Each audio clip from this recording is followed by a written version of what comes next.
Hello everyone, this is Kanishk Jain. Alpha plus classes में आपका हार्दिक स्वागत है। अगर आपने चैनल को सब्सक्राइब नहीं किया है तो चैनल को सब्सक्राइब करें और बेल आइकन को प्रेस करें ताकि आप हमारी लेटेस्ट वीडियो को देख सकें। स्टार्ट करते हैं परमे 10.1 को, और इसमें इसी वीडियो में हम परमे 10.2 को भी करेंगे। तो परमे 10.1 में क्या कहा है इसमें कि वृत्त के किसी बिंदु पर स्पर्श रेखा स्पर्श बिंदु से जाने वाली जो त्रिज्या है उस पर लंब होती है। ये आपको जो है परमे सिद्ध करनी है। ठीक है, देखिए पहले पढ़िए, वृत्त के किसी बिंदु पर स्पर्श रेखा। तो हम जो है जैसे ये वृत्त है आपका, इसको जो केंद्र है हम मान लेते हैं ओ केंद्र वाला ये कोई एक वृत्त है। ठीक है, इस पर एक स्पर्श बिंदु है, मतलब जो है ये स्पर्श बिंदु होगा। ठीक है ना, वृत्त पर स्थित बिंदु स्पर्श बिंदु के जो इस पर स्पर्श करता है। तो ये यहाँ पर हो गया बिंदु, इसको ले लेते हैं हम पी ले लेते हैं। ठीक है, अच्छा, और स्पर्श बिंदु से जाने वाली त्रिज्या क्या होगी भाई? इस बिंदु को, भाई वृत्त का केंद्र को और वृत्त पर स्थित बिंदु को मिलाने वाली रेखा त्रिज्या होती है। ठीक है ना, तो ये इसको अगर हम मिला देते हैं तो त्रिज्या होगी। ठीक है ना, तो स्पर्श बिंदु से जाने वाली त्रिज्या क्या होगी? ये ओपी होगी। और स्पर्श रेखा क्या होगी? क्योंकि स्पर्श बिंदु से जाने वाली रेखा या जो रेखा जो है वृत्त पर स्थित बिंदु को जो है एक बिंदु को प्रतिच्छेद करती है वो आपकी क्या होती है? स्पर्श रेखा कहलाती है। ठीक है, तो एक स्पर्श रेखा खींच देते हैं हम। ये आगे होगी आपकी स्पर्श रेखा, इसको हम दे देते हैं नाम, ये हो गया, इसको हम दे देते हैं नाम एक्स वाई। इतना आपको इसमें दिया है। और सिद्ध क्या करना है कि जो ओपी है, क्योंकि ये है ना स्पर्श रेखा जो है आपकी, ये एक्स वाई जो है और ये ओपी जो है ये आपस में क्या है? आपकी लंब है। ठीक है ना, स्पर्श रेखा स्पर्श बिंदु से जाने वाली त्रिज्या ओपी पर क्या है? लंब है। ये आपको सिद्ध करना है। ठीक है, तो सबसे पहले कभी भी जब आप परमे करते हो तो इसके जो हल सॉल्यूशन जब करते हो तो इसमें सबसे पहले आपको दिया है लिखना है, फिर सिद्ध करना है लिखना है, उसके बाद आपको रचना करके उपपत्ति करनी है कि हमने इसको किस तरह से सिद्ध करना है। ठीक है, तो सबसे पहले इसमें दिया है, ये देखते हैं, दिया है ओ केंद्र वाला एक वृत्त है।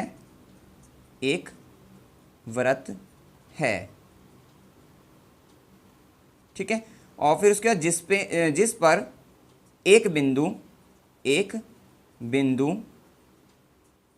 P है। फिर P पर क्या है? P पर स्पर्श जो रेखा है, स्पर्श रेखा एक्स वाई है तथा ओपी वृत्त की त्रिज्या है। जो अभी हमने आपको समझाया है वही इसमें लिखा है, मतलब ये सब आपको दिया है कि ये ओपी वृत्त की त्रिज्या है और ओ केंद्र वाला ये वृत्त है और ये पी बिंदु स्पर्श है, वृत्त पर एक बिंदु पी है, जिस पर एक बिंदु पी है तथा पी पर एक स्पर्श रेखा जो है स्पर्श रेखा एक्स वाई है, क्योंकि पी से होकर जा रही है तो ये स्पर्श रेखा है। ठीक है ना, या फिर कह सकते हैं वृत्त पर एक जो स्पर्श रेखा है, वृत्त की स्पर्श रेखा वो एक्स वाई है और जो ओपी है वो वृत्त की त्रिज्या है। क्लियर हो गई इतनी बात? अब हमें सिद्ध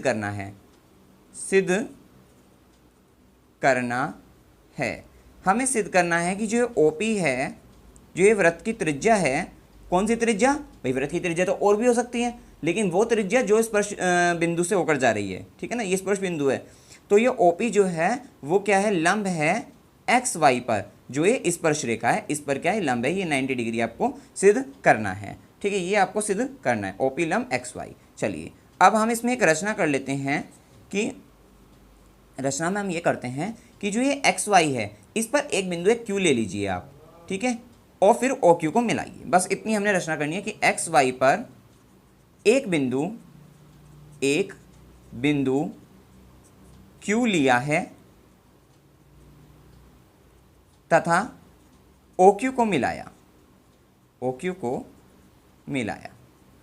ठीक है, अब आपको इसका रीज़न भी पता लग जाएगा कि हमने जो ये क्यों किया है, ओ क्यू को मिलाया। ठीक है, अब हम करते हैं उपपत्ति। अब आप ये देखिए, ये जो है ओ क्यू, अगर ये क्या है? वृत्त के बाहर है। ठीक है, बाहर ही होना चाहिए।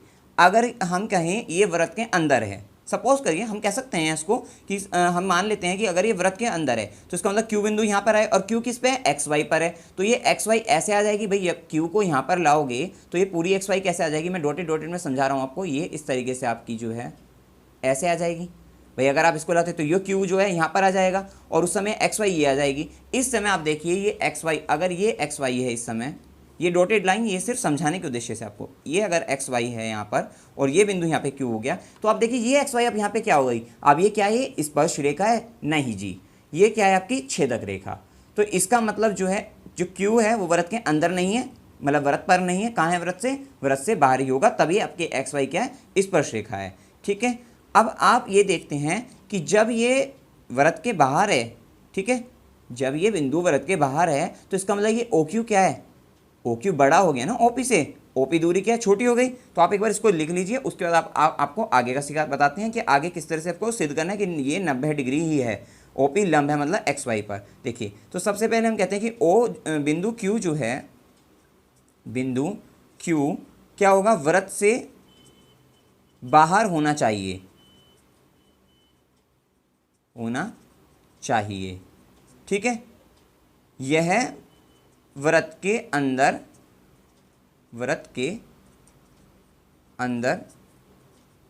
नहीं होगा, और यदि अंदर होता है, अंदर स्थित है, ये अंदर स्थित है, व्रत पर कह लीजिए, और यदि व्रत पर स्थित है, तब अगर ये व्रत पर स्थित है तब क्या होगा, तब जो ये आपकी एक्स वाई है, एक्स वाई व्रत की छेदक रेखा होगी, छेदक रेखा होगी, परंतु एक्स वाई व्रत की क्या है, स्पर्श रेखा है, स्पर्श रेखा है।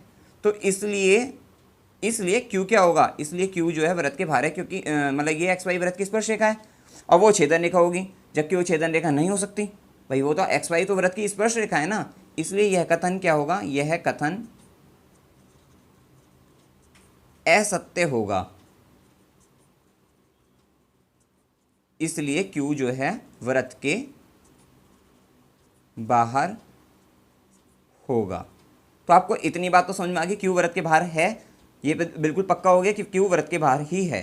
ठीक है, अब जब क्यू व्रत के बाहर है तो आपने देखा, ये आप चित्र से देखिए कि ओ क्यू क्या होगा, ओ क्यू, इसलिए ओ क्यू जो होगा ये बड़ा होगा किससे, ओ पी से। ठीक है ना, और ये जो बात है भाई, ओ क्यू यहाँ पे बड़ा होगा ना भाई, ये दूरी यहाँ तक छोटी रह जाएगी, ये यहाँ से इससे ज़्यादा हो रही है ना, इतनी ज़्यादा हो गई। ठीक है, तो ये ओ क्यू जो है बड़ा होगा ओ पी से। ठीक है, तो अब ये जो कथन है एक्स वाई के प्रत्येक बिंदु के लिए होगा भाई, पी के अतिरिक्त, लेकिन क्योंकि पी के लिए तो ये छोटा, मतलब पी के लिए तो ओपी हो जाएगा। अब अगर आप यहाँ पे एस बिंदु ले लीजिए सपोज करिए, तो ये जो ओ एस होगा, ओ एस, ठीक है, ओ एस भी बड़ा होगा ओपी से। तो आप कह सकते हो, इसलिए यह कथन ये जो है, मतलब यह कथन का मतलब ओ क्यू बड़ा है ओपी, या ओ एस बड़ा है ओपी, तो यह कथन जो है ओपी के मतलब पी बिंदु के अतिरिक्त, पी के अतिरिक्त एक्स वाई के प्रत्येक बिंदु के लिए सत्य है, प्रत्येक बिंदु के लिए सत्य है। अब आपने देखा, जब ये सबके लिए सत्य है, मतलब पी के अतिरिक्त जो है एक्स वाई के प्रत्येक बिंदु के लिए सत्य है, इसका मतलब आप कह सकते हो कि जो ये ओपी है वो क्या होगी, सबसे न्यूनतम दूरी होगी। ठीक है ना, इन सब के अलावा, क्योंकि ओपी सबसे छोटी आ रही है ना इसमें भाई, ओ क्यू बड़ी थी, ओ एस बड़ी है, अगर आप यहाँ पे ओ एन लोगे ये भी बड़ा होगा, ओ आर लोगे ये भी बड़ा होगा, कुछ भी लोगे वो सब बड़ा होगा। इसलिए ओ पी एक्स वाई के लिए सबसे न्यूनतम दूरी है, सबसे न्यूनतम एक्स वाई के प्रत्येक बिंदु के लिए, मतलब एक्स वाई के अगर बिंदु की बात करें, अन्य बिंदु के लिए जो है सबसे न्यूनतम दूरी है। तो इसलिए आप कह सकते हो, जब ये न्यूनतम दूरी है तो इसलिए क्या होगा, ये क्या होगी आपकी लंब हो जाएगी किस पे, इसलिए ओपी जो है आपकी लंब है एक्स वाई पर। क्लियर हो गई इतनी बात, इसलिए ओपी आपकी एक्स वाई पर लंब है, क्योंकि ये 90 सीधी खड़ी थी ना, ये ओपी बिल्कुल सीधी थी। ठीक है, और सब क्या था, ये टिल्टेड थे आपकी, ठीक है ना, तिर्यक थे, मतलब इधर से ऐसे थे, किसी अन्य कोण पे थे, 90 डिग्री पर नहीं थे। ठीक है, तो ये सब क्या होगी आपकी, ये सब बड़ी हो जाएंगी भुजाएं आपकी, ओ क्यू जो है, ओ एस जो होगी, क्योंकि व्रत के बाहर हैं और सिर्फ ये व्रत पर स्थित है, तो इसमें ओ पी जो होगी आपकी लंब होगी एक्स वाई पर, और आपको यही सिद्ध करना था, इति सिद्धम। इसमें आपको कोई भी डाउट हो आप कमेंट सेक्शन में पूछ सकते हैं। अब आइए प्रमेय 10.2 को हम करते हैं। प्रमेय 10.2 में कहा है कि बाह्य बिंदु से वृत्त पर खींची गई स्पर्श रेखाओं की लंबाइयाँ बराबर होती है। ये आपको यहाँ पे सिद्ध करना है। ठीक है, तो सबसे पहले आपको दिया है एक O केंद्र वाला एक वृत्त है। ठीक है, और हमने क्या बाह्य बिंदु भी का बात कही उसने, तो इसका मतलब हम जो है एक बाह्य बिंदु ले लेते हैं, Q ले लेते हैं। एक बाह्य बिंदु Q है। ठीक है, और जिससे मतलब Q से वृत्त पर जो स्पर्श रेखाएं हैं, क्योंकि दो स्पर्श रेखाएं होंगी तभी तो उनकी लंबाई बराबर की बात कर रहे हैं ना। तो स्पर्श रेखा एक हमने ये ले ली, ये देख लीजिए आप, इस तरीके से ले लीजिए, ये हो गई। और एक स्पर्श रेखा जो है ये ले लीजिए आप, और ये ले लीजिए इस तरह से। ठीक है, और ये बिंदु Q है आपका। ठीक है, तो यहाँ पर आप ले लीजिए ये P है, और ये R ले लीजिए। ठीक है, तो इस तरीके से दो जो स्पर्श रेखाएं हो गई PQ और RQ हो गई। ठीक है, उसने क्या कहा है कि ये दोनों भुजाएं बराबर सिद्ध करनी हैं आपको। तो सबसे पहले हम इसमें ले लेते हैं, दिया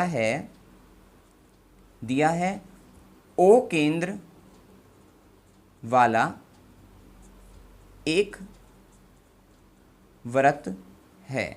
O केंद्र वाला एक वृत्त है तथा एक बाह्य बिंदु Q है। अब Q से क्या होगा, वृत्त पर दो स्पर्श रेखाएं Q से वृत्त पर दो स्पर्श रेखाएं जो हैं QR व PQ या QP जो है हैं। ठीक है, इतना आपको दिया है। फिर हम लिखते हैं इसमें सिद्ध करना है।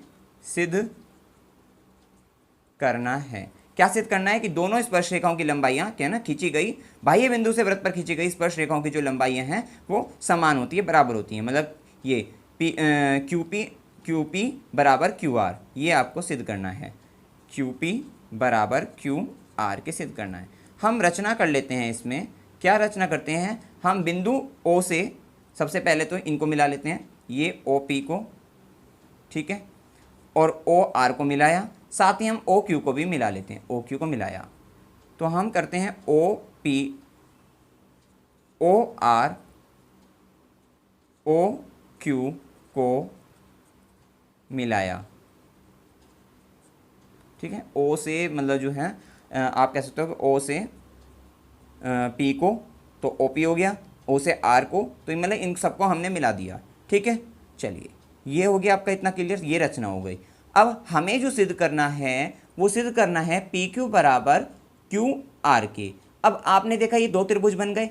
अगर मैं इन दो त्रिभुज को सर्वांग सिद्ध कर दूं, किसको, ORQ को, OPQ को, इनको अगर हम सर्वांग सिद्ध कर देते हैं तो ये क्या होंगे, जब सर्वांग सिद्ध हो जाते हैं तो प्रत्येक अंग बराबर हो जाता है, मतलब प्रत्येक पार्ट त्रिभुज का, मतलब ये भुजा इस भुजा के बराबर कह सकते हैं। ठीक है, कैसे करेंगे अब हम सर्वांग सिद्ध, ठीक है ये देखते हैं। तो अब आप देखिए ये भुजा क्या इस भुजा के बराबर हो जाएगी, क्यों हो जाएगी, क्योंकि ये वृत्त की क्या है, त्रिज्या, और त्रिज्या क्या होती है, समान होती है। कैसी भी त्रिज्या खींच लो, मतलब वृत्त के केंद्र से वृत्त पर स्थित किसी भी बिंदु को मिलाने वाली रेखा त्रिज्या होती है, और वो सब त्रिज्याएं क्या होगी, बराबर होगी, क्योंकि वृत्त क्या होता है जो है ये जो वक्रीय जो ये आपका पथ होता है वो क्या होता है, केंद्र इस बिंदु से क्या होता है, समान दूरी पर होता है। तो ये जो दूरी, ये दूरी, ये दूरी, ये दूरी, ये सब समान होती है, तो इसलिए आपकी त्रिज्याएं समान हो गई। तो ये बात आपको क्लियर हो गई। साथ ही आप जानते हैं कि वृत्त के केंद्र से, अभी हमने परमेय 10.1 में यही तो था कि जो केंद्र से और ये आपकी जो है आपकी स्पर्श रेखा, ठीक है, तो ये जो त्रिज्या और स्पर्श रेखा ये क्या होती है, आपकी लंब होती है। ठीक है ना, केंद्र से वृत्त पर स्थित बिंदु को मिलाने वाली जो रेखा होती है ये आपस में क्या होती है, लंब होती है। तो ये कोण 90 डिग्री और ये कोण क्या हो जाएगा आपका 90 डिग्री। ये भी बात आपको क्लियर होगी। तो ये भुजा बराबर हो गई, ये कोण बराबर हो गया, साथ ही OQ बराबर OQ, उभयनिष्ठ हो गया ना। तो आपने देखा सर्वांग समता की परमेय लग गई, SAS, भाई भुजा कोण भुजा, तो ये दोनों त्रिभुज सर्वांग सम हो जाएंगे। और जब ये दोनों त्रिभुज सर्वांग सम हो जाएंगे आप इस भुजा को इस भुजा के बराबर कह सकते हो, सिंपल है। अब आइए इसको करते हैं उपपत्ति। इसमें सीधा आप यही लीजिए, अब यहाँ त्रिभुज ORQ व त्रिभुज OPQ में, ठीक है, इसमें हम करते हैं OR बराबर OP। क्या है ये आपकी जो है वृत्त की त्रिज्या है, वृत्त की त्रिज्याएं, ठीक है, समान होती है। तो ओ आर बराबर ओ पी हो गया, साथ ही ओ क्यू, या फिर पहले कौन लिख देते हैं, कौन क्या होगा, कौन ओ आर क्यू बराबर कौन ओ पी क्यू, ये क्या होगा, प्रत्येक 90 डिग्री, और साथ ही लिख दीजिए पर में 10.1 से, पर में 10.1 से, ठीक है। इसको आप 10.1 भी कह सकते हैं, क्योंकि ये वैसे 10.1 में बिल्कुल एग्जैक्ट नहीं बताया गया है इस तरीके से, ठीक है। तो ये 9th में आपने पर में पढ़ी होगी कि वृत्त के केंद्र से जो ये स्पर्श रेखा जाती है वो क्या होती है, आपस में लंब होती है, स्पर्श बिंदु को मिलाने वाली, या स्पर्श रेखा जो होती है त्रिज्या जो है आपस में लंब होती है 90 डिग्री, ठीक है। तो उसको ये भी कह सकते हैं पर में 10.1 जो है, या फिर कोई एग्जैक्ट कुछ भी हो तो वो भी बोल सकते हो आप, तो प्रत्येक 90 डिग्री, ठीक है। ये दोनों कोण 90 डिग्री हो गए आपके, साथ ही ओ क्यू बराबर जो है ओ क्यू हो जाएगा, ये कैसे होगा, उभयनिष्ठ। चलिए, तो इसलिए त्रिभुज ओ, ये ओ है, ओ आर क्यू सर्वांग सम होंगे त्रिभुज ओ पी क्यू से, क्योंकि एस ए एस भुजा कौन भुजा सर्वांग समता प्रमेय से, सर्वांग समता सर्वांग समता कसौटी से, इस तरीके से आप कह सकते हो, ठीक है, प्रमेय से भी कह सकते हो, ये हो गया। अब हमने क्या करा, इसलिए आप कह सकते हो क्या कि ये जो क्यू आर होगी, क्यू आर बराबर होगी क्यू पी के, आपको यही बताना था, सिद्ध करना था, क्यू आर बराबर जो है क्यू आर बराबर जो है क्यू पी के, ठीक है। तो ये सिद्ध हो गई कि वृत्त बाह्य बिंदु से वृत्त पर खींची गई स्पर्श रेखाओं की लंबाइयाँ समान होती है, इति सिद्धम। इसमें कोई भी डाउट आप कमेंट सेक्शन में पूछ सकते हैं, ठीक है, सिंपल। वीडियो अगर अच्छा लगा हो वीडियो को लाइक कीजिए, शेयर कीजिए और मेरे चैनल को सब्सक्राइब कीजिए। Thank you very much.